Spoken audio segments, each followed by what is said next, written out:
Je m'appelle Lionel, j'ai 39 ans. J'ai créé l'association il y a 11 ans.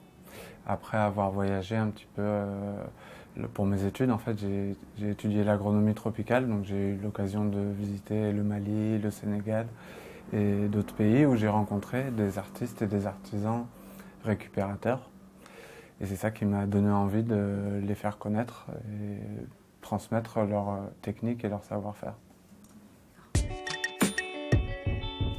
On a pris le risque d'ouvrir cette petite boutique rue de Ménilmontant. On essaye d'exposer dans ce lieu des œuvres d'artistes étrangers et puis aussi d'artistes du quartier. Le premier objectif de l'association, c'est de promouvoir les œuvres des artistes et des artisans, mais on a aussi un autre objectif qui nous semble très important, c'est de transmettre leurs techniques, à la fois à d'autres artistes, mais aussi au grand public, parce qu'il y a certaines techniques qui sont très faciles à réaliser, et donc on cherche à les faire connaître, ces techniques, pour que chacun puisse, chez lui, transformer soi-même ses propres déchets.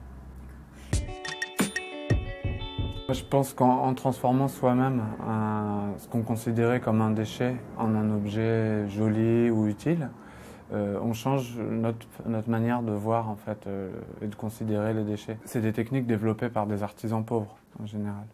Et donc ça peut servir, même ici en France, à ce que des gens dans des situations de difficulté s'en sortent.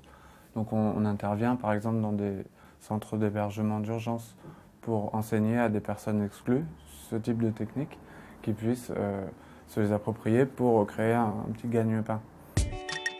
Alors ça c'est un verre à thé en verre recyclé soufflé qui vient du Maroc, de la banlieue de Casablanca, où un atelier là-bas récupère le verre, le casse, le refond et le souffle artisanalement. Cette voiture elle vient de Cuba et elle a été réalisée en canettes clouées sur du bois.